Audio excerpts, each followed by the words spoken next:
ושרים ילוזו והחסידים ברינה ברינה יגילו והחסידים ברינה ברינה יגילו והחסידים ברינה ברינה יגילו והחסידים ברינה ברינה יגילו הם צדיקים. La Torah 10 de la deuxième partie du Likutei Moharan. On va faire un petit résumé important pour essayer de rentrer dans notre Torah. Et on va ce soir, Bezrat Hashem, parler de la troisième partie de cette Torah, donc la dernière partie. Comme ça, on va fermer encore une deuxième Torah. Donc, Rabbeinu, au départ, il donne la réponse à la raison pour laquelle, aujourd'hui, dans ce monde, on n'arrive pas à avancer. Et je parle pour les gens qui essayent de se voir, parce que les gens qui ne font pas attention à leur train de vie, pour eux, tout va bien, tout est comme il faut. Maintenant, les gens qui font un vrai bilan de leur vie, des fois, ils voient que ce n'est pas exactement ce qu'ils voulaient que ça se passe. Eux, ils voudraient avancer un peu plus vite, d'essayer d'avoir un but spécial. C'est pas ce qu'ils se sont dit au début de leur vie. Moi, je voudrais être comme ça. Moi, je voudrais être comme ça. Et ils ont vu qu'en fur et à mesure, Akadosh Baruch Hu a fait, avec les choses qui se sont passées chacun dans sa vie personnelle, qu'il s'est retrouvé vraiment dans un autre côté de ce qu'il a voulu y aller au départ. Alors Rabbeinu, il pose une question qui est très simple. Et quelle est la raison pour laquelle une personne n'arrive pas à se rapprocher de Dieu, n'arrive pas à, même si de comprendre Dieu, ils font rien pour se rapprocher de Dieu. Maintenant, encore une fois, je répète, et pourquoi je le répète? Parce que c'est très important, c'est qu'on parle de quoi? Parce qu'il y a beaucoup de gens qui n'arrivent pas à comprendre quand je dis de rapprocher de Dieu. Ça veut dire quoi de se rapprocher de Dieu? Chacun va me dire, nous on se rapproche de Dieu, nous. On fait le Kiddush Shabbat, on fait Shabbat comme il faut, on étudie la Torah, on va des fois au mikvé, on prie là où il faut, tout ça, ça ne s'appelle pas se rapprocher de Dieu. Tout ça c'est beau dans la théorie, c'est très très beau, c'est très sympa. Moi je parle de rapprocher de Dieu, c'est-à-dire d'ouvrir son cœur pour Dieu. C'est ça de se rapprocher de Dieu, de ressentir Akadosh Baruch Hu. Quand un homme il dit Shema Israël, qu'il puisse pleurer tellement qu'il est ému, tellement qu'il ressent la présence de Dieu. De ça que je parle. Moi je parle de se rapprocher de Dieu, c'est-à-dire d'avoir de la crainte de Dieu. Comme si qui ressent Akadosh Baruch Hu derrière lui. Comme on raconte plein d'histoires des tzadikim qu'il n'y a pas besoin de mettre sur eux rien du tout. Ils ont peur de Dieu parce que Dieu, c'est tout, c'est simplement. La hirat shamayim, d'avoir de la crainte de Dieu, de l'amour envers Dieu, de comprendre combien Dieu est grand, de comprendre combien Dieu est pitié, miséricordieux, combien il nous aime, combien il veut de l'affection de nous, combien il veut que nous on puisse le reconnaître, le ressentir, le vivre, d'être avec lui tout le temps. C'est ça que ça s'appelle d'Hirat Shamayim. C'est ça qu'on appelle de se rapprocher de Dieu ou de ne pas se rapprocher de Dieu. C'est de ça qu'on parle. Et malheureusement, on a une possibilité même d'étudier toute la journée, on a une possibilité de faire plusieurs choses dans la journée, etc., etc. Mais quand même, ça ne s'appelle pas de se rapprocher de Dieu. De se rapprocher de Dieu, vous savez, c'est quoi? C'est d'ouvrir ton cœur à Dieu. C'est ça de se rapprocher de Dieu. C'est comme il y a des jeunes, qui font des rencontres avec une fille pour se marier. Alors la personne, elle dit, ouais, cette fille, elle est très bien, elle est très tout comme il faut, mais c'est pas elle. Pourquoi c'est pas elle? Je sais pas, c'est pas elle. Il y a quelque chose qu'on ressent que c'est pas elle. Eh bien, chez Akadosh Baruch Hu, il faut enlever cette chose-là.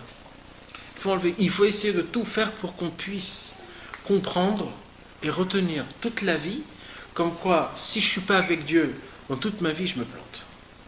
Si on arrive à avoir cette connaissance-là, cette conscience-là, alors on est bien placé.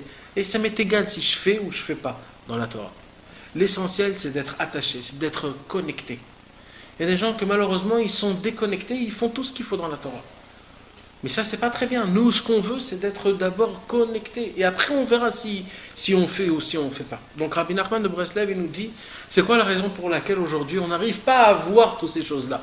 On n'arrive pas à ressentir Akadosh Baruch Hu, on n'arrive pas à ressentir une belle prière, à prendre un kiff en faisant les tefilines, en étudiant, en faisant la prière le matin, en donnant de la tzedaka, ou en aidant quelqu'un, toutes ces choses-là. Il faut prendre un kiff, il faut que ça devienne le but de toute notre vie. Il faut que quand on se réveille le matin, on se dit, purée, quel kiff, aujourd'hui je vais mettre les tefilines. Quel kiff, je vais mettre mes tefilines. Il faut prendre un kiff de ça. Il faut essayer d'apprécier ce que Akadosh Baruch Hu nous donne comme but. Tous ces conseils qui sont exceptionnels, qui sont énormes. Que chaque chose que Dieu nous a demandé, en fait, ce sont tous des conseils. Comment se rapprocher de Dieu encore et encore. Encore une fois, je vais mettre demain matin mes tefilines. Cette filine-là, c'est ça qui va me sauver toute ma vie. C'est ça qui va me faire approcher encore un pas de Dieu. Grâce à ça, je vais faire mon but. Grâce à ça, j'avance encore. Si un homme, il pense à toutes ces choses-là, il avance. Mais sachez, mes amis, que si un homme ne pense pas à ces choses-là, il n'avance pas. Il n'avance pas. C'est que si tu penses à ça que ça marche. Pourquoi ? Parce que tu mets de l'affection. Tu te mets de toi-même. Toute l'histoire, c'est dans la tête d'un homme. Tout se passe dans la tête d'un homme. Quand la personne, elle est attachée dans la tête, il est attaché. S'il n'est pas attaché dans la tête, il n'est pas attaché, il est autre part d'autre. Il pense à ce qu'il pense, il est là où il est, il peut faire les choses. C'est comme si par exemple quelqu'un te parle et il est autre part. Alors il te regarde, il t'entend, il te dit oui, mais en fait il est quelque part d'autre. C'est exactement pareil. Et nous, malheureusement, notre judaïsme, nous, il fonctionne un petit peu comme ça. C'est pas que à cause de nous, malheureusement, c'est tout ce qui se passe dans le monde, c'est la parnassa, c'est le manque des problèmes, c'est ce qui se passe dans le monde, malheureusement, toutes les mauvaises choses qui se passent. C'est aussi un peu à cause de la galoute, c'est la galoute malheureusement, mais ce n'est pas une excuse suffisable pour nous-mêmes. Nous, on est venus dans ce monde-ci, le but de tout. Le but de tout, c'est quoi ?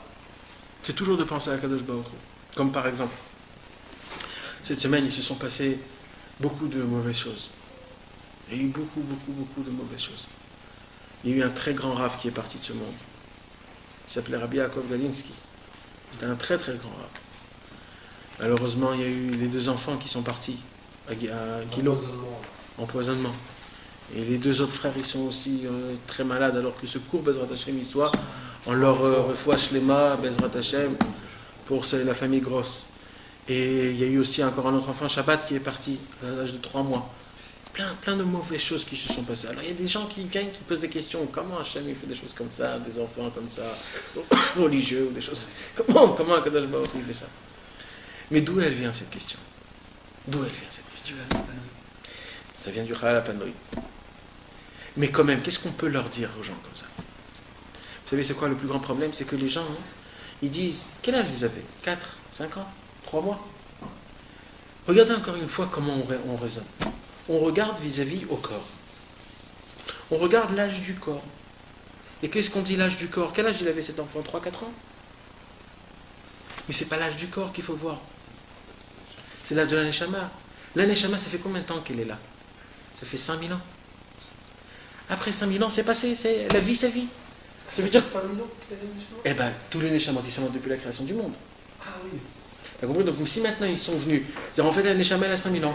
Après 5000 ans, elle a terminé son histoire. C'est pas beau? C'est beau. Donc c'est terminé l'histoire maintenant. Quand on regarde vis-à-vis du corps, alors vis-à-vis du corps on pleure et on se dit, mais le corps c'est quoi en fait? C'est juste une enveloppe. C'est une enveloppe, c'est rien du tout. C'est rien du tout. On a déjà répété plusieurs fois que toute notre personnalité c'est notre neshama, c'est notre conscience, c'est notre date. C'est ça l'importance de l'homme. C'est pas le corps, c'est pas cette enveloppe-là. C'est pas avec ça qu'on va faire des... Mais malgré tout, je crois pas que quelqu'un qui a perdu un enfant, je crois pas qu'on puisse lui dire quoi que ce soit. On pourrait rien lui dire. Ouais, moi je parle pas à cet homme-là. Moi je parle des autres personnes qui viennent et qui posent des questions à la place du père. Et crois-moi, tu veux que je te dise quelque chose? Le père, tu sais ce qu'il a dit, le père? Le père, il a dit, nous on comprend pas, tout c'est Dieu. Le père lui-même, il a dit. Maintenant, ce sera des autres personnes qui parlent au nom du père. Mais où vous êtes? Entendez ce que le père il a dit avant d'enterrer ses enfants. Donc comment on peut expliquer une femme, par exemple, elle n'a pas du tout le même... Il y aura toujours, si elle perd un enfant, la peine, elle sera en permanence, c'est terminé. Elle s'en remet jamais. Fini. Elle Ça s'en aussi, remet hein. Non, La peine d'une femme, quand elle arrive, c'est fini. C'est juste sur moment. La Gemara, elle dit après 1 an, c'est terminé. Moi j'ai une grand-mère. Après 1 an, on oublie. C'est comme ça. C'est comme ça. En bas âge, elle était dépressive toute sa vie. Oui, d'accord, mais parce que... Bon, on ne va pas rentrer dans ça, parce que vraiment, c'est pas ça l'histoire du cas. Et chacun, son travail. Mais mettre chacun son travail. Mais pourquoi moi je vous dis ça? Ça veut dire que on prend toute la grandeur de Dieu, on prend la grandeur de la Torah, On prend la grandeur de tout ce que les sages nous apprennent et on les diminue en des toutes petites choses qui se passent dans ce monde-ci. C'est vrai que c'est des choses qui font mal, mais regardez l'angle global des choses, on ne sait pas ce qui se passe. En tout cas, c'est sûr et certain que quand un enfant y part, c'est un enfant-là, il était équivalent à un millier de personnes. Alors quoi, vaut mieux un millier de personnes ou un enfant? C'est vrai que c'est dur, mais c'est Akadosh Baruch Hu, ces décisions, ce sont des décisions. Mais ça veut dire, encore une fois, ça veut dire au moment où un homme il arrive à réagir et à raisonner comme la façon que les sages ils nous ont appris, alors cette façon-là, c'est quelque chose de normal, c'est facile à recevoir. Mais au moment où on commence à réagir et à raisonner vis-à-vis de ce monde-ci, on perd tout. Et on remet en question la Torah et Hachem. Donc pour revenir sur la Torah, il nous dit, Rabbi Nachman de Breslev, le problème essentiel du fait qu'un homme n'arrive pas à avancer, c'est-à-dire, je rentre dans ma voiture, j'ai les clés, je rentre les clés dans le contact, je bouge les clés, et ça ne va pas démarrer. Il dit Rabbi Nachman, qu'est-ce qu'il faut faire pour démarrer? Il faut mettre de l'essence. C'est quoi l'essence pour nous dans ce monde-ci? La sérénité. Ishuvadat. C'est de savoir se poser. De savoir, de dire au monde, stop, j'arrête de fonctionner comme le monde, j'arrête tout. Maintenant, je m'écoute à moi-même. J'écoute mon cœur. J'écoute ma neshama behemet. J'essaye de voir c'est quoi mon but dans ce monde. Vous vous rappelez ce qu'on avait déjà dit? Qu'en vérité, il n'y a personne au monde qui a un but. Un vrai but. Notre but à nous, c'est des buts qui sont complètement nazes. On avait déjà parlé de ça. Le fait est qu'un homme il mange, même quand il va dormir, même quand il va faire sa parnassa, même quand il se marie, même quand il éduque ses enfants, tout ce qui se passe en vérité, c'est pas le vrai but. Le problème, c'est qu'on ne se met pas un but. Quand on ne se met pas un but, on dévie dans tous les côtés. Et c'est ça le manque de tout dans la vie d'un homme. C'est quand il n'a pas de but. Donc quand il n'a pas de but, il ne sait pas où il va. Il se disperse dans des centaines d'endroits. Donc aujourd'hui, il va se dire, aujourd'hui je vais faire ça. Après 2 semaines, il va se voir que, bon, ça y est, je suis rassasié, j'ai fait ce que je voulais, je vais faire quelque chose d'autre. Dans 2 semaines après, il va faire quelque chose d'autre. C'est comme quelqu'un qui va prendre un métier. Au début, il se dit, je vais être d'abord dans l'électricité. Il voit que l'électricité, c'est un peu naze. Il se dit, je vais faire architecture. Après 1 an, il laisse l'architecture, il va faire docteur. Et ainsi de suite. Et il fait de travail en travail. Jusqu'à que il s'en fout. Cet homme-là, il n'a pas de but. Son but à quoi? Il n'a pas de but. Donc il fait ce qu'il a envie de faire. Quand un homme, il se met un but dans sa tête, c'est quoi son but? Tout ça, c'est un exemple. C'est que dans quelques années, il doit se marier, que quand il va se marier, il devra apporter une parnassa.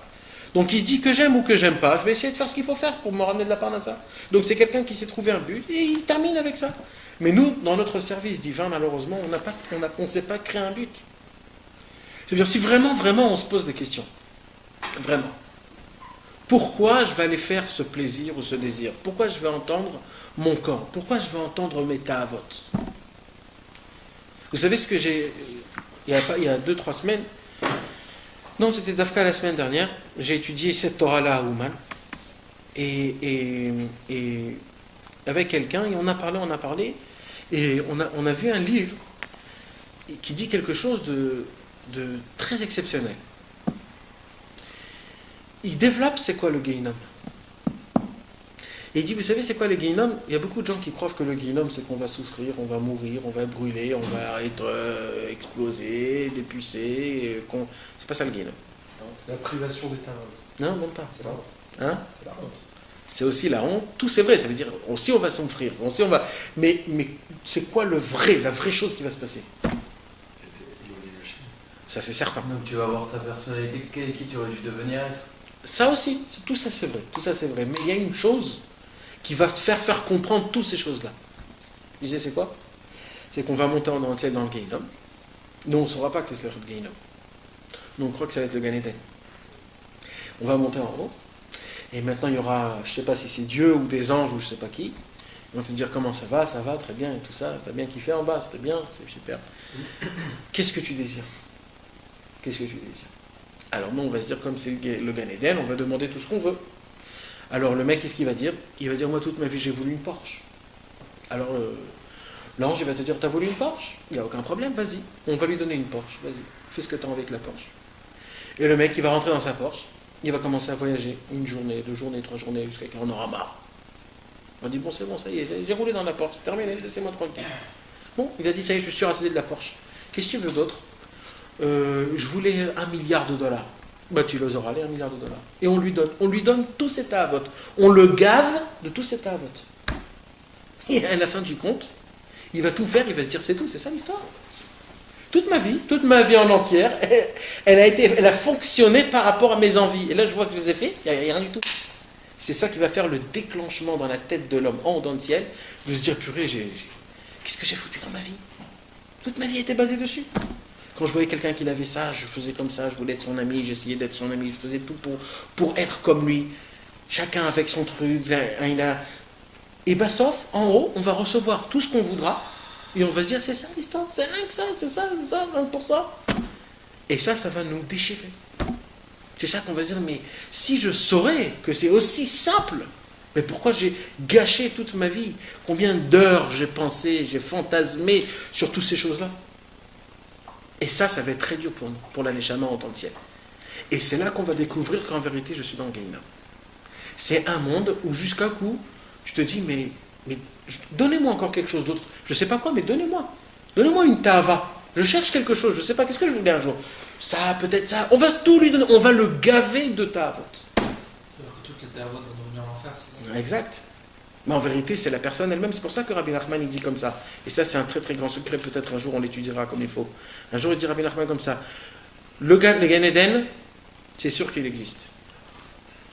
Et c'est sûr que c'est pas dans ce monde-ci, parce que dans ce monde-ci, on souffre. Maintenant, le Gehinnom, je ne sais pas si il est dans un autre monde. Ce qui est sûr, c'est que dans ce monde-ci, il y est. Ça veut dire qu'en vérité, c'est nous-mêmes qu'on se crée notre Gehinnom. C'est ici notre Gehinnom. C'est ici. C'est nous-mêmes qu'on se le crée. On le tape. On le crée nous-mêmes avec nos mains. Chaque ta'ava, chaque mauvaise chose, on se crée notre propre Gehinnom. Quand un homme il n'a pas de but dans sa vie, c'est le Gehinnom le plus grand. Aujourd'hui, on n'a pas de cerveau pour comprendre ça. Mais imaginez-vous quelqu'un qui n'a pas de but. Imaginez-vous. Quelqu'un qui n'a pas besoin de se marier, il n'a pas besoin d'amener des enfants, il n'a pas besoin de faire d'argent, il n'a rien besoin de faire. Qu'est-ce qu'il fait dans toute la vie? Qu'est-ce qu'il fait? Il n'a rien à faire. Mais l'avantage de ce monde, c'est quand même la tchouva et les mitzvot. Quand un homme comprend qu'il faut faire tchouva et la mitzvot, comme il faut. Parce que même à ça, des fois, il y a un but qui s'habille qui est faux. Quand des fois un homme il veut faire tchouva et les mitzvot, c'est des fois parce qu'il a besoin d'un environnement qui est sympa, qui est un peu mystique. Ou alors il veut être avec des amis spéciaux, ou alors il ressent quelque chose qui est très fort. Tout ça c'est bien, tout ça ça approche. C'est comme ça que ça se passe bien. Voilà, mais c'est pas le but. Le but c'est qu'on doit prendre Akadosh Baruch Hu comme projet. Je veux connaître comme Abraham Avinu. Je veux connaître qui est mon créateur. Je veux me rapprocher de lui.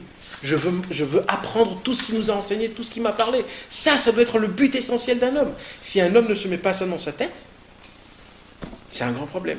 Il dit Rabbi Nachman, malheureusement, le Yetzer Hara, qu'est-ce qu'il a fait? Il a tout manigancé, il a tout fait pour te donner une raison, une excuse à tout, pour que tu ne puisses pas penser cette pensée. Quand tu es malade, tu vas chez le docteur. Quand tu fais ça, tu vas ici. Quand tu vas faire ça, tout. Il y a un train de vie qui est super bien fonctionné, qui est super bien calculé pour qu'on puisse tout faire dans ce monde-ci sans avoir besoin de Dieu. Ça, c'est sur le Yetzer Hara.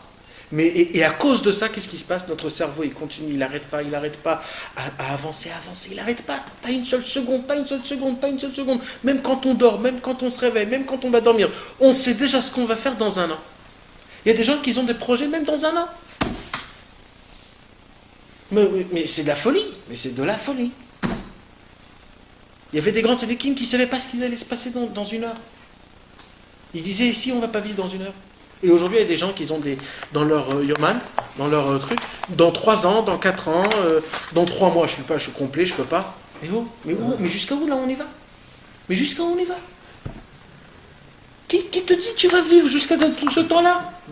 Il y a des gens qui font ces projets, mais où on est? Ça, c'est quelqu'un qui ne pense pas au Yeshuva. Il n'a pas de Yeshuva date. Son cerveau, il n'arrête pas de fonctionner. Donc, vous savez que c'est une des choses que Rabbeinu nous demande de faire dans l'Isbo des doutes, c'est de ne pas arrêter de parler. Vous savez pourquoi?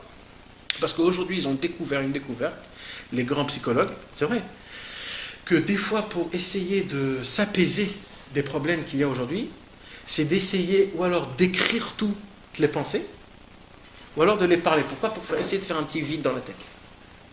Alors il dit Rabbi Nachman, vous savez ce que vous allez faire, au lieu d'écrire tout, parce que c'est hyper dur d'écrire, vous allez parler tous vos pensées. Jusqu'à que, d'un coup, vous n'arrivez plus à parler. Pourquoi? Parce qu'il n'y a plus rien dans la tête. Quand il n'y a plus rien dans la tête, tu te sens nickel. Tu te sens vide. Comme si on t'a mis tout ce qu'il fallait, toutes les batteries. Les batteries, ils sont remplies à craquer. Ça, c'est à cause de quoi? Ça, c'est grâce à quoi? C'est quand on fait un vide, quand on dit au cerveau, calme-toi. Ishuvadat, c'est dire au cerveau, calme-toi. Vas-y, repose-toi. Et de la sérénité. Essaye de t'apaiser. Essaye d'arrêter de penser aux fonctions du ce monde. Le Yetzer Hara, il te prend ton cerveau et il le fait bouger comme ce monde. Arrête. Ne pense pas comme le monde pense. Ne fonctionne pas comme le monde fonctionne. Une seule seconde. Tout le reste du temps fait. Mais essaye d'arriver 1 minute, 5 minutes, 10 minutes, 1 heure par jour. Essaye d'arriver à faire quoi? De ne pas penser comme les gens y pensent. Essaye de penser comme toi tu penses. Comme toi vraiment tu penses. Essaye de penser d'avoir ton opinion sur les choses. Pas l'opinion de ton ami, ou alors de ta femme, ou alors de ton ami, ou je ne sais pas de quoi. Essaye d'avoir ton opinion, essaye de te connaître, apprends-toi sur toi-même. Connais ta personnalité. On ne connaît pas notre personnalité. Tout ça, c'est un manque de Yeshuvadat. Maintenant, il dit Rabbi Nachman de Breslev, deuxième étape, ici. Il dit Rabbi Nachman de Breslev, c'est quoi le plus grand manque? Qu'on n'arrive pas à faire du Yeshuvadat, parce que mes amis, c'est pas facile de faire un Yeshuvadat. Pour faire un Yeshuvadat, ça prend du temps, c'est de l'exercice. C'est comme quelqu'un qui fait de la musculation. C'est pas demain qu'il va avoir les bras grands. Ça va prendre des années pour que quelqu'un il a une belle... c'est pareil, c'est un muscle. Le cerveau, le date, c'est un muscle. Ça prend du temps. Un homme, il doit essayer de refaire pour avoir cette manigance, pour avoir cette force. Alors il dit Rabbi Nachman, vous savez qu'est-ce qui se passe?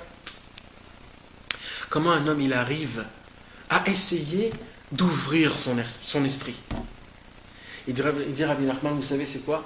La joie, c'est le médicament pour toutes les choses contractées, pour toutes les choses crispées. Le problème que notre conscience est trop, elle va à fond la caisse, c'est que notre cerveau, il est complètement crispé. Est-ce que vous avez déjà vu quelqu'un qui a reçu une piqûre d'abeille, ou alors qui a reçu un grand coup, ou alors un accident?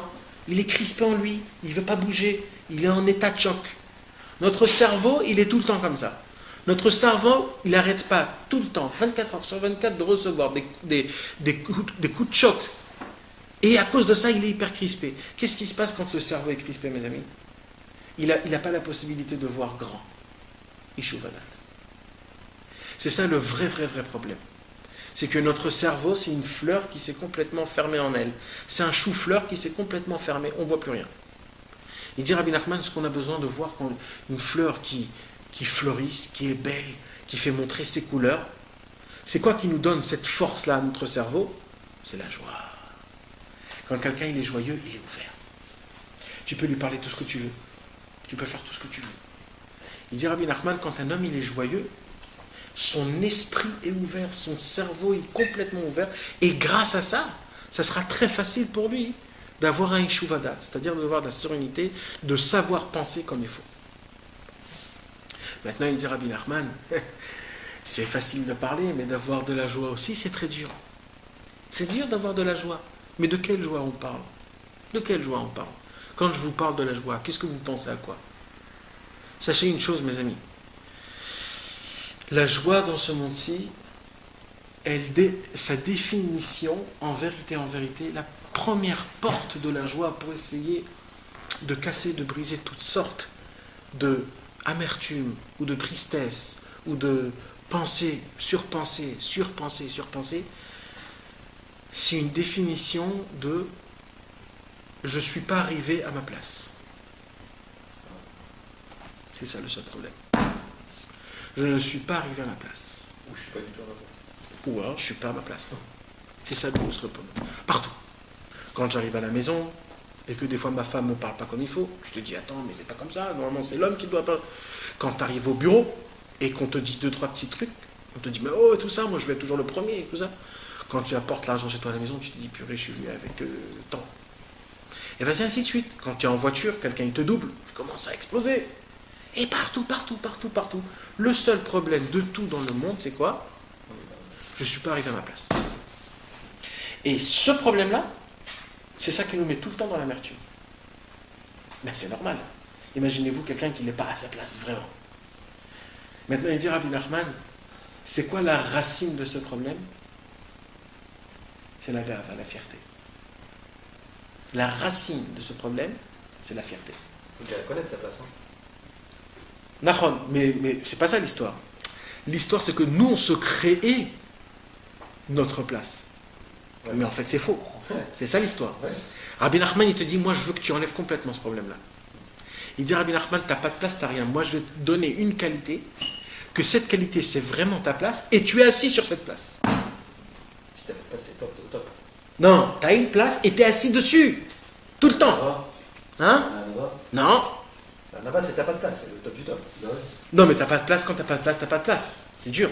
T'as pas de place. T'imagines, t'arrives dans un mariage, t'as pas de place. C'est un peu dur. C'est le top pour quelqu'un qui va faire la manche. Mais quelqu'un qui veut s'asseoir manger. Il veut s'asseoir manger, le pauvre, il n'a pas de... Donc en vérité, j'ai besoin d'une place. Il dit Rabbi Nachman, moi je vous ai trouvé une chaise et une place, et encore plus que ça. Vous êtes assis sur cette place. Mais le problème, c'est que vous fermez les yeux dessus. Maintenant, moi, ce que je vais vous faire, il dit Rabbi Nachman, je vais vous ouvrir les yeux dessus, et maintenant, votre travail à vous, c'est d'apprécier ça. Et ça brise aussi la fierté. Vous savez, c'est quoi? Je suis juif. Je suis juif.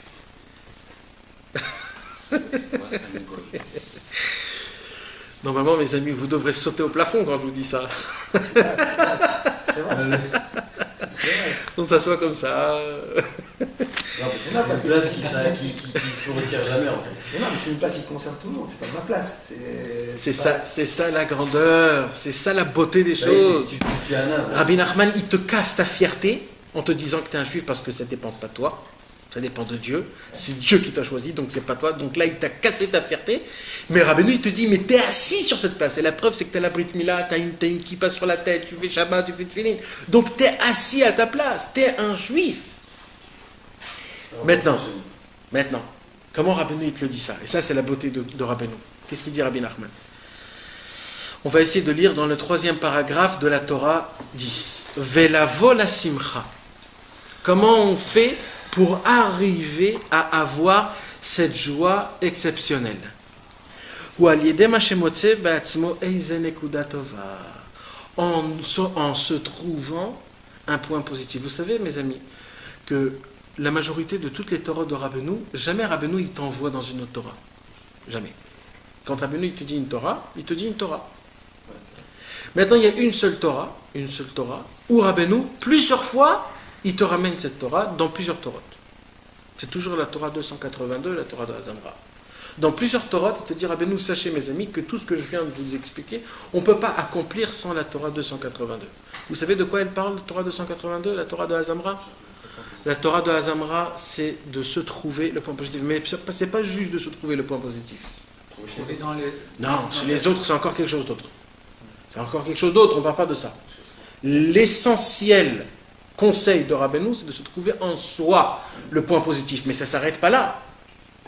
De se trouver le point positif, c'est très bien. Maintenant, il faut le kiffer, ce point. Il faut le kiffer. De se dire, Baruch Hashem, je l'ai mis ce matin, mes tefilin. C'est très bien de le faire. Mais est-ce que tu kiffes vraiment ça?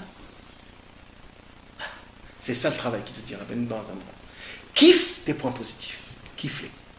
Maintenant, il dit Rabbeinu, sache une chose. Je le connais très bien, le Yetzer Hara. Sur chaque point que tu vas trouver des points négatifs. Sur chaque point. Alors moi, je vais te dire la base, comment tu vas commencer à faire.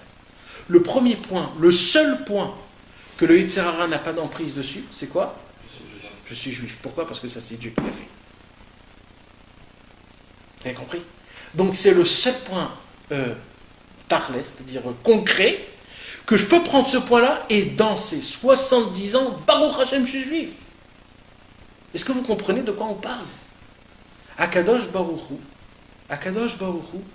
nous a préférés au-dessus 70 peuples. Akadosh Baruch Hu a pris la Torah, est parti chez tous les 70 peuples, a demandé est-ce que vous voulez accomplir cette Torah? Tous ils ont dit non. Et j'ai lu ce Shabbat-là un très grand redouche. C'est que quand Akadosh Baruch Hu, regardez comment Dieu il est fort et grand. Quand Akadosh Baruch Hu a proposé la Torah aux 70 peuples, c'est sûr qu'il y en a bien qui ont dit ouais, mais on veut.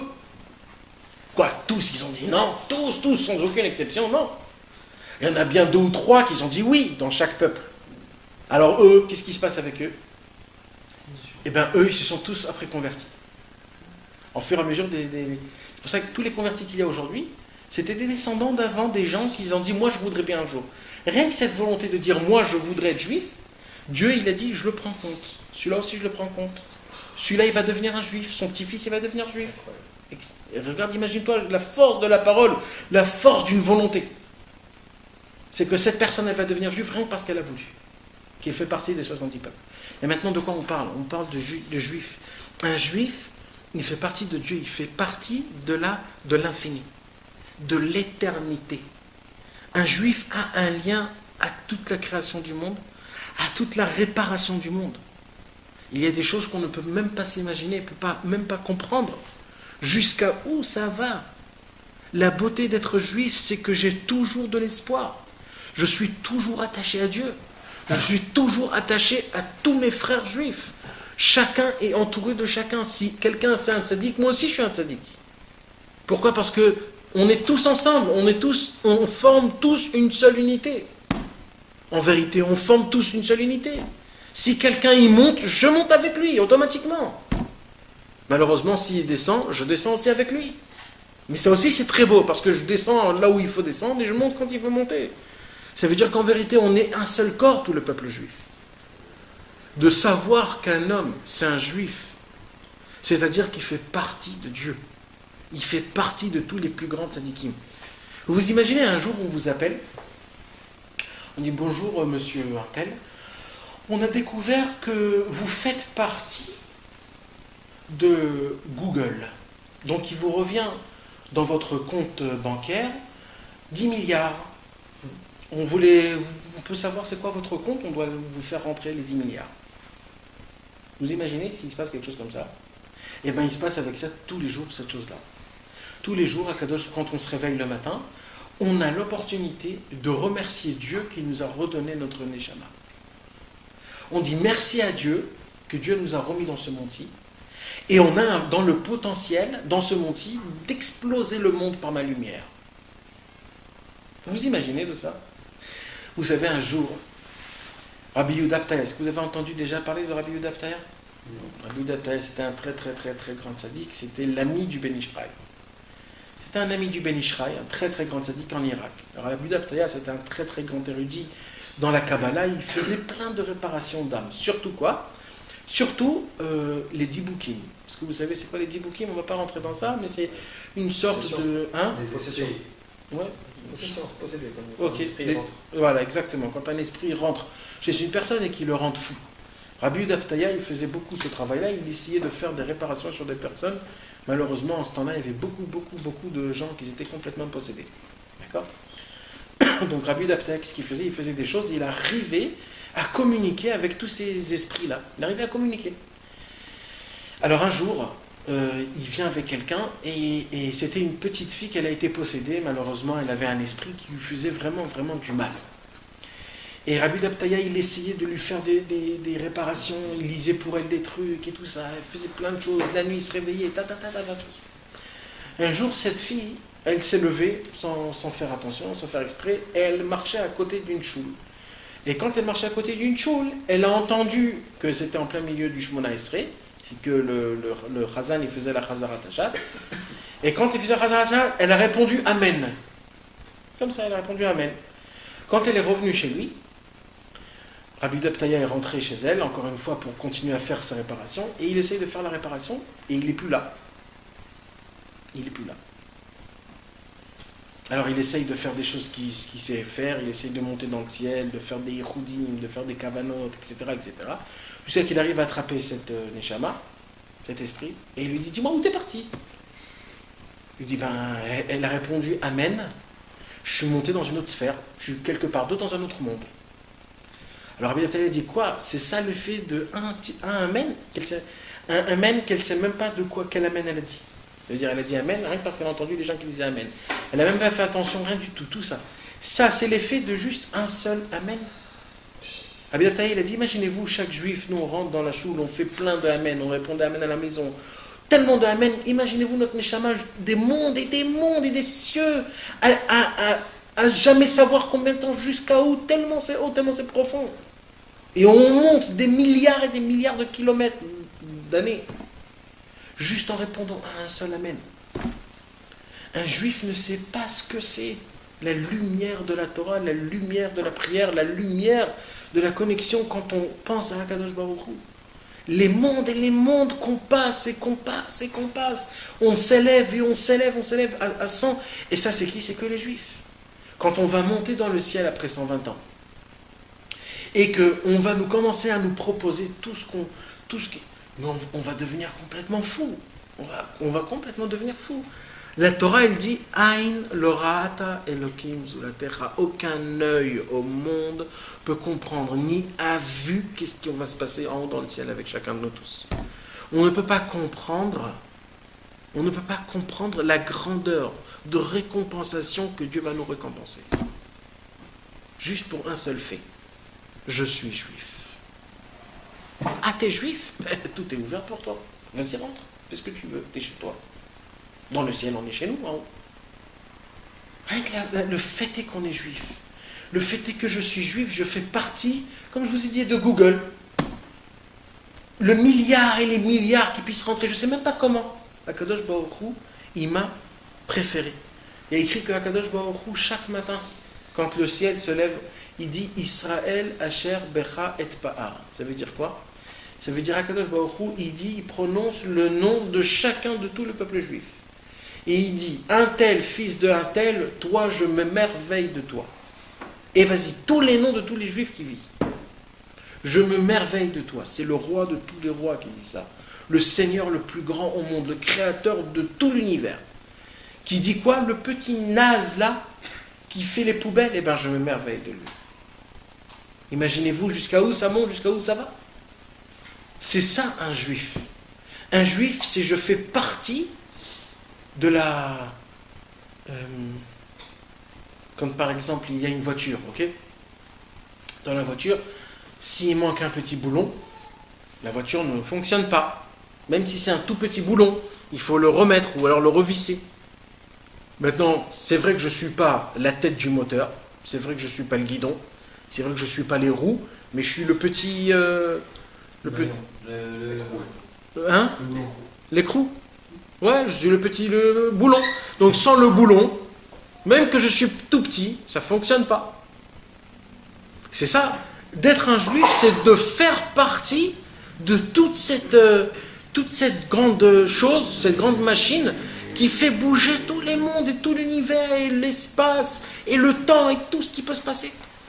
Et donc juste de fêter, de savoir que je suis juif, c'est déjà énormément assez d'être émerveillé rien que pour ça.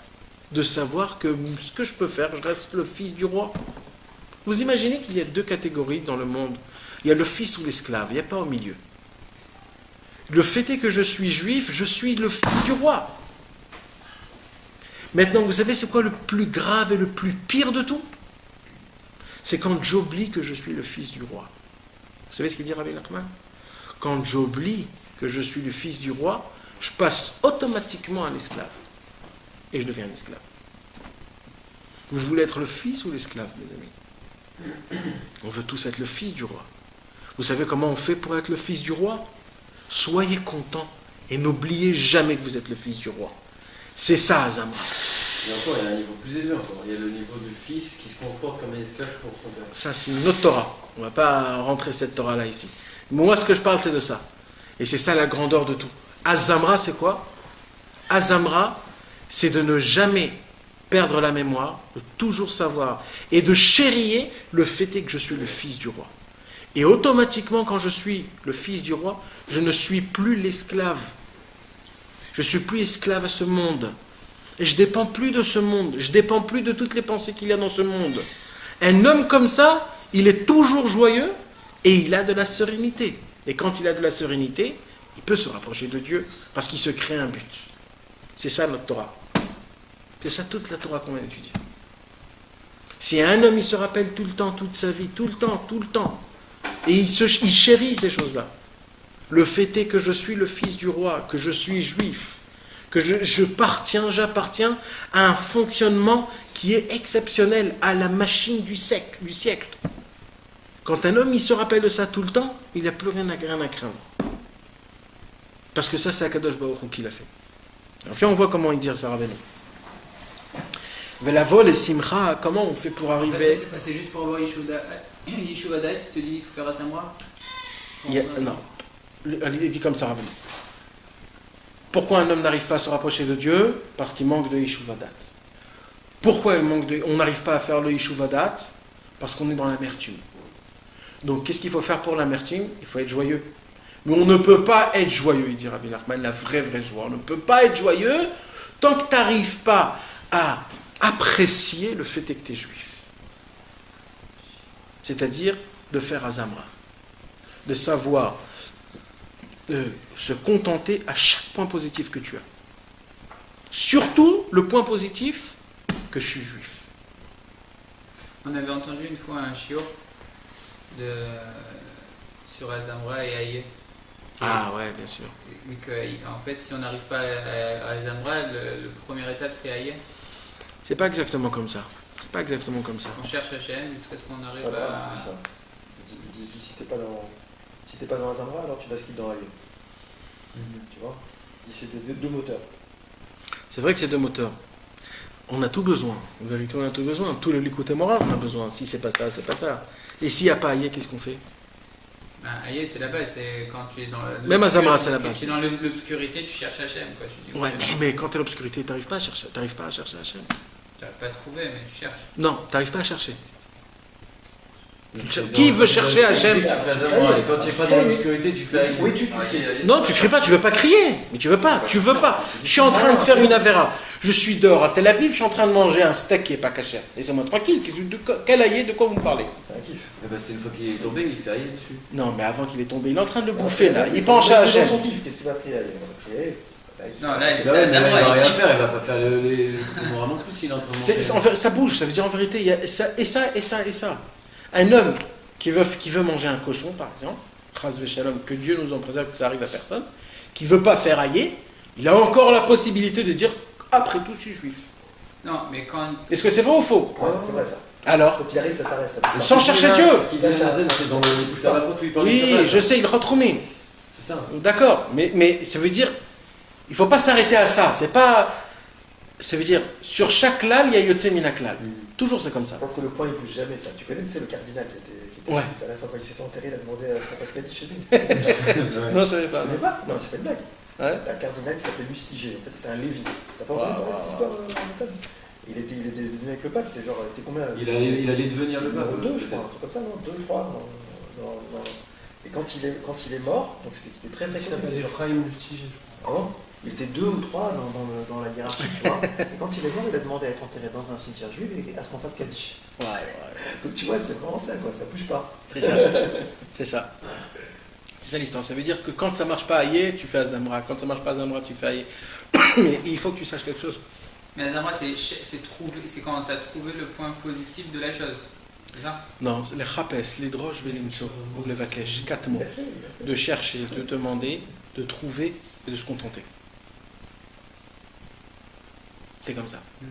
Si tu n'arrives pas, reviens toujours au point essentiel, c'est ce qu'il va parler ici, je suis juif. Le fait est que je suis juif, personne au monde peut me le prendre. Personne au monde peut me le prendre. Je mange du porc, je m'éloigne de Dieu à fond. Je fais un très mal à Maneshama. Mais le fait est que je suis juif, personne au monde peut me l'enlever. Ça. Ce point positif-là va lui amener aïe. Là, il pourra refaire aïe. Comment il remonte de niveau? Encore Azamra, aïe, Azamra, aïe, Azamra. Toujours ça marche, ça fonctionne toujours pareil. Mais Nathan, aïe aussi, c'est pas forcément rechercher Dieu comme Imesek Shamim Shamata. Non. C'est aussi quand tu te poses une question, tu n'as pas de réponse, alors tu dis Oui, je sais que ton kavod il est là malgré tout en fait, même si je peux pas le voir. T'es quand même un Et donc peu quand tu connecté, dis, tu poses la question, tu as imposé le kavod d'Hachem là-bas, donc du coup tu sais qu'en réalité c'est genre comme si tu disais à quoi les Votova quoi. Mais tu restes quand même connecté quand tu fais allier, t'es quand même Bah oui. encore connecté. Là, ce qu'il te dit Nathan, je crois, hein, c'est que t'es vraiment plus du tout connecté. Ouais, Il quand reste t'es plus du tout connecté, c'est plus à d'une chose. c'est Et sûr. ça reste, ça bougera jamais, ça. Il n'y a rien au monde qui peut enlever ça. C'est c'est sûr, ça. ça peut pas bouger. Un homme, il peut essayer de devenir le plus goy qu'il peut, mais ça n'existe pas, C'est ça comme bouge le mec, pas. le mec qui était dans le Front National, là, Artsel Non, oui, c'était où ça? Quel pays? Il y avait un type qui était dans. Là, il n'y a pas longtemps, c'est arrivé. En Hongrie ou je sais pas quoi. Hongrie, Il était, Ah ouais, Il c'est a fondé un parti Ouais. nationaliste antisémite. Ah ouais? Il a découvert qu'il était juif. Ah ouais, il a j'entends fait ça. tchouva. Ah ouais. Ça arrivé il y a 6 mois, quoi, c'est récent. Quel carré, je suis. C'est pareil, il y avait J'ai entendu ça, il y avait un couple de nazis. Ah ouais, Il y avait un tu couple vois, de il a nazis qui faisaient travaillé du mal aux juifs. Et ils ont découvert qu'ils étaient juifs, maintenant il a de la synagogue. C'est vrai. Comment le monde est fait, malheureusement. Bon, alors, on a compris comment ça marche la Torah à nous. Donc, ça, le point de départ, c'est le manque de Yishuv Hadat. Et la fin du point de départ, c'est quoi? C'est d'être toujours de faire Azamra. Le point de départ, c'est d'être loin d'Hachem. Pourquoi on n'arrive pas à se rapprocher de Dieu et on est loin de Dieu? C'est ça la question. Donc ça commence par quoi? Notre premier travail commence par Azamra. C'est quoi Azamra? De savoir d'abord de trouver des points positifs. Quand on se contente de ces points positifs, on arrive au niveau de la simcha, la joie. Quand on arrive au niveau de la joie, notre cerveau est ouvert. Quand notre cerveau est ouvert, on arrive à se peser, avoir de la sérénité, avoir du Yishuv Hadat. Et quand on a du Yishuv Hadat, on se fixe un but et t'es dans l'histoire. Ça veut dire quoi, ça? La chute. C'est un but. Hein? J'ai pas compris la chute là. Non, un but. Non, mais j'ai On pas se compris. fixe. Ça veut dire qu'on se fixe un but. Quel On but? se fixe un but. Parce que le seul problème, c'est quoi? C'est qu'on n'a pas de but. C'est ça notre problème. C'est qu'on n'a pas un vrai but. Notre but n'est pas comme il faut. On se fixe un but qui n'est pas comme il faut. Notre but, c'est ça en fait le but qui nous pousse. On a tous un but, mais notre but est naze. C'est ça le problème. Alors ça doit être quoi le but? Se rapprocher Alors, d'Hachem? non, notre but c'est chacun avec soi-même. Il doit se trouver. C'est pas le but ultime, ça? De quoi? De se rapprocher de Hachem. Oui, bien sûr, mais c'est très dur de fonctionner que pour ça. On devient Moshe Rabbeinu. C'est quoi? Viens, on prend vraiment l'exemple que notre but c'est quoi? C'est de se rapprocher de Dieu. D'abord, on arrête de travailler, on arrête de tout faire parce que c'est notre but. Donc on peut pas. C'est impossible. On veut pas manger, on veut on veut étudier toute la journée, on s'en fout de ce qui se passe. On veut aider les gens, on peut pas. Donc on peut pas se fixer ce but. C'est vrai que c'est le but global, mais c'est pas mon but pour l'instant. Il faut me fixer un but. C'est-à-dire, par exemple, dans mon but, c'est quoi mon but? D'essayer dans mon monde à moi, de trouver Dieu 1 heure par jour. Ça va être ça mon but. Ça, c'est parlant. Ça, tu peux me parler. Tu peux me dire ça, c'est faisable. Un homme, il sait que toute sa vie va fonctionner par rapport à cette heure-là. Il sait que ça, c'est pour ça c'est pour ça, pour que pendant cette heure-là, j'ai rien dans ce monde-ci. Il va tout faire, il va tout fixer. Et maintenant, même à ça, il y a aussi un but. Et à ça, il y a encore un but. Ça n'en finit jamais. C'est-à-dire, au moins, de se fixer un but. On ne peut pas se fixer un but si on n'est pas serein. Pourquoi? Parce que notre cerveau, il est trop petit. Qu'est-ce qui se passe quand un homme... On dit il faut faire tchouva. Vous savez, il y a une petite voix, il y a un petit oiseau qui nous dit dans la tête, on ne peut pas faire tchouva, nous. On ne peut pas être barbu, on ne va pas être comme les autres. On ne va pas être ceux de Mecharim. On a grandi en France, on a grandi avec ça. On est déjà âgé, on ne peut pas reprendre tout le début. On ne peut pas être barbu. On est comme on est. C'est vrai, il y a un petit oiseau qui nous dit ça. Ça fait peur. Mais le problème, c'est que les gens, ils ne font même pas attention à ça. Mais ça, toutes ces choses-là, il faut l'enlever de sa tête. Pourquoi? Parce que ça nous casse, ça nous brise notre but. Ça nous fait faire quoi? Le cerveau tout petit. Ah, moi je suis comme ça, je bouge pas de ma place. Comme je suis bien. Non, dégage, ouvre-toi, sois grand, sois ouvert, essaye d'entendre, entends. Vas-y, essaye de t'ouvrir une grande vision de ta vie. Vas-y, sois ouvert, écoute des nouveautés. Peut-être que tu voudras emprunter un nouveau chemin dans toute ta vie.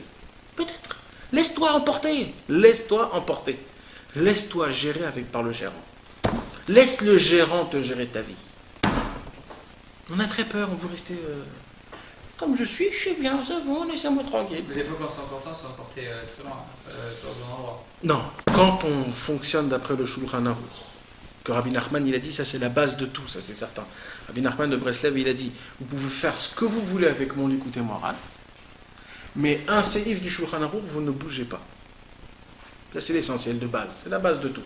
Parce que le likutei moharan, ça a tendance à foncer dans les airs. Et des fois on se perd. Alors le Shulchan Aruch il te rattire, il te dit, oh, t'es ici. Tu te rappelles? Il y a Shabbat, il y a les tefilin. Ça t'attire. Alors, laisse ta tête t'emporter, mais laisse tes pieds sur terre. C'est ça l'histoire. Donc quand tu te bases d'après le Shulchan Aruch, t'as pas de problème. Laisse-toi emporter, n'aie pas peur. Quand c'est d'après les livres, c'est pas d'après. Quand c'est d'après les livres, laisse-toi emporter, n'aie pas peur. On a besoin un peu d'éjection, d'électrochoc pour notre neshama. On a été tellement emporté par ce monde-ci que t'emporter dans le judaïsme, il n'y a pas de problème dans ça. Même si ça te fait un petit truc, ça reste Kodesh. C'est pas ça qui va faire du mal. Ça fait plus du mal d'être emporté par ce monde-ci que par les autres. Il y a des gens qui me disent, vous savez, il y a des gens qui me racontent, ouais, lui il a étudié de la Kabbalah, il est devenu fou, et lui il a fait tchouva, il a pété les gens complètement, et quand tu les vois, c'est vrai que vraiment ils sont devenus un peu fous, il y a des gens qui sont devenus un peu fous. Mais quand moi j'essaye de regarder, pas vis-à-vis ce que les gens y pensent, je me dis après tout, avant ce mec-là c'était un quoi? C'était quelqu'un qui courait après les grandeurs, après les femmes, après l'argent. Et maintenant, qu'est-ce qu'il est? Il est fou, ça se fait qu'il est fou. Mais au moins, il ne court pas après ces bêtises-là. Donc, après tout, après le compte, c'est quoi qui est préférable? C'est quelqu'un qui est plus rapproché de Dieu. Maintenant, fou ou pas fou, c'est encore vis-à-vis du monde. Comment tu regardes, c'est quoi un fou? Donc, ça veut dire que même aujourd'hui, notre façon de penser, notre vision, tout ça, etc., elle est complètement pas bien comme il faut. Tant qu'on est dans le mauvais chemin, il n'y a rien... normal ou pas normal, bonne situation, mauvaise situation, ça vaut rien tout ça. Tant que tu es dans le bon chemin, là commence à me parler. Si c'est bien, si c'est pas bien, si ta vie est bien, là on peut commencer à parler. Mais quand ça va pas, quand tu es dans le mauvais chemin, il n'y a même pas de quoi commencer à parler. Ve'al panim, et au moins il dit Rabbi Nachman, yeshlo lismoar bameh shezacha liyot mizera Israël. La première porte pour essayer de rentrer dans la joie en accomplissant le travail que Rabbeinu nous a demandé, c'est-à-dire de savoir se juger du bon côté en se trouvant des points positifs, c'est surtout sur le fait est qu'on est des juifs. Shelo Asani Goy, que je ne fais pas partie des autres nations. Ou comme on le dit plusieurs fois dans la prière, Baruch Elokenu Shebranu Nirvodo, béni soit-il Dieu que tu m'as créé pour ton honneur. Viv Dilanu Minatoim, tu nous as séparés de tous les gens qui se trompent. Venatan Lanu Torah Temet, et tu nous as donné une Torah qui est vraie, authentique, Vechul, etc. Mikol Zevekayutse Beze. Raouilo Likachlo Simcha Lesemer Dato Kanal. C'est surtout sur ça qu'une personne a besoin de se rendre, de rentrer dans le monde de la joie, dans le monde de la liberté. Vezebechinat Bdicha Daate. Il dit Rabbi Nachman, comme on voit dans la Gemara qu'on raconte une histoire, Rav Broka, Rav Broka, il a vu Eliyahu Hanavi. Et il a dit à Eliyahu Hanavi, dis-moi, qui dans tout ce chouk-là, il y a des gens qui ont le Olam Haba. Alors il dit, tu vois ces deux personnes là-bas au fond? Il dit, oui, ces deux personnes-là, c'est les seules dans tout le chouk qui sont dans l'Olam Haba. Il dit, qu'est-ce qu'ils ont fait le plus? Il dit, eux, leur travail à quoi? C'est quoi? C'est d'essayer de faire rendre joyeux tout le monde. Ils racontent des blagues à droite à gauche. Rien que le fait est qu'ils racontent des blagues et qu'ils rendent joyeux les personnes, c'est rien que ça, grâce à ça, ils ont le Olam Haba, il dit Rabbeinu. Chez Oudavar Gadol, c'est quelque chose d'exceptionnel. C'est-à-dire chez Mekacher, Asimcha, Mocho Vedato. Quand il dit Rabbi Nachman, il faut savoir une chose, et ça c'est très simple. Un homme ne peut pas se déconnecter de l'amertume s'il ne se l'oblige pas. C'est comme ça. Un homme ne peut pas se déconnecter de l'amertume s'il ne se l'oblige pas. Malheureusement, la nature de l'homme il a été créé par quoi, mes amis? La terre. La terre, c'est quoi? C'est le plus bas niveau, c'est le niveau de la, comment on dit? La tzvout, la tristesse, la mélancolie. Comme ça, je suis pas bien, laissez-moi tranquille. C'est comme ça. C'est la nature de l'homme d'aimer la mélancolie. On aime. On aime quand on n'est pas bien, quand on vient nous dire, oh le pauvre, le pauvre, le pauvre. On aime, c'est comme ça notre nature. Il dit Rabbi Nachman, c'est pour cela, c'est très facile d'être dans l'amertume. C'est pour ça toujours on entend des gens qui n'arrêtent pas de râler. Même quand ça va très bien, il râle. Il râle tout le temps. Tout le temps. Même quand ça va pas bien, eux, ils font un zamra, mais de l'autre côté. Eux, ils essayent de se trouver des points négatifs. À tout va, à tout prix. Partout, tout le temps. Vraiment l'inverse de tout. Ils râlent, tout va. Jamais tu vas entendre de quelque chose de bien. Mais arrêtez, ça va, respirez, Mais le problème, c'est que c'est la nature de l'homme. C'est pour ça qu'il dit Rabbi Nachman, pour sortir de ça, on est obligé de s'obliger de sortir de la mélancolie. Comment on fait ça, il dit Rabbi Nachman? On est obligé de raconter des blagues. Obligé de faire des grimaces devant un miroir. Comme ça, il dit Rabbi Nathan à son fils Rabbi Yitzhak. Il y a des moments où tu ne peux pas sortir de ton acte. Tu peux pas. Tu te sens tellement mal, tellement naze, tu peux pas. Ce que tu dois faire, c'est de devenir un petit peu fou. Fais des petites calipettes, parle comme je sais pas quoi. Mets-toi devant un miroir et fais des grimaces pendant 1 heure. Tu vas voir que tu vas ressortir, tu vas être un autre homme. C'est obligé. Tu peux pas rester dans... un homme, il peut pas rester comme ça. Comment on dit il peut pas. Il est obligé de craquer. Bien sûr, obligé. Il peut pas. C'est pour ça qu'un homme, il est obligé de se raconter des blagues, d'avoir des trucs, de faire quelque chose. Vous savez comment Ravuna, il étudiait avec ses élèves? Il faisait une blague avant. Vous savez pourquoi? Pour ouvrir l'esprit. Un jour, le Ben Ishraï, il faisait un cours de Torah et tout le monde, ils se sont endormis. Le Ben Ishraï, il a vu ça, il a fait sortir de sa poche un jeu de cartes, il a dit venez, on joue aux cartes. Tout le monde, ils se sont réveillés, ils sont rentrés dans les jeux de cartes. Au moment où ils étaient tous réveillés, ils ont dit ouais, maintenant donnez-moi toutes vos cartes et on continue à étudier. Ça y est, je vous ai ouvert l'esprit, ça y est, vous êtes sortis de votre... C'est comme ça. C'est comme ça. Il paraît qu'il faisait des drachocs le Shabbat après-midi de 5 heures. Devant 25 000 personnes. Devant 25 000 personnes. Et tout le monde l'écoutait. Il n'y a pas jamais il a dit que j'arrivais pas à l'entendre. C'était un des miracles qu'on raconte jusqu'à aujourd'hui. Comme quoi il y avait de la shrina dans sa... Oui, t'avais pas envie de dormir, hein. Ah ouais. Alors, donc vous avez compris mes amis, on ne peut pas sortir de la mélancolie si on ne se rend pas un petit peu fou. C'est important de... Et sachez mes amis, moi aussi ça m'est arrivé. Quand tu viens et tu te dis bon c'est bon, il faut que je fasse quelque chose d'une petite folie, vous savez ce qui se passe? Il y a tout de suite la fierté qui remonte jusqu'en haut. Je dis mais attends, je vais pas faire, mais attends, je deviens il est fou quoi, je vais me mettre devant un miroir, je vais faire des trucs, mais attends, c'est la fierté. Le Yetzirah, il t'attrape par ta fierté. Si on sait casser, briser ça, on est le roi du monde. On est les rois du monde. Et alors quand un homme il arrive à faire ça, son cerveau il est meshuchrar. Vous savez c'est quoi le mot meshuchrar? Libre. Il est lâché, libéré. Vous savez c'est quoi libéré? C'est-à-dire tant qu'un homme il fait pas ça, il est dans l'exil, il est en Égypte. C'est un esclave. C'est un esclave. Quand il fait ça, il sort de l'esclavage. Il devient libre. Il sort de la galoute. Pour lui c'est un pessah. C'est un pessah. C'est juste, là, il dit c'est le seul moyen ou c'est quand tu arrives à un certain point, il faut commencer à faire faire des sous. Dans la mélancolie, c'est le seul moyen. C'est-à-dire quand tu es arrivé au fond du trou, c'est le seul moyen. C'est le seul moyen. Un homme qui a fait sortir son cerveau de l'exil, de la mélancolie, son cerveau est ouvert et après, c'est facile à fonctionner. Les gammes, les malins, il dit Rabbeinu et tout ça se passe ici dans ce monde-ci. Mais je vous en parle même pas de ce qui se passe en haut. Quand un homme il est dans la mélancolie et qui se rend joyeux, je vous parle même pas de ce qui se passe en haut. Le fait est qu'un homme il raconte une blague. Le fait est qu'un homme il se force, il brise sa fierté pour essayer de sortir de la mélancolie à la joie. Il se passe un ihoud très grand dans le ciel. C'est quelque chose de spécial, mes amis. C'est pas pachout, un ihoud, c'est quelque chose d'énorme. Rien que le fait est de faire ça. Maintenant, vous savez, il y a 3 conditions pour raconter une blague. Il faut que ça soit pas des paroles...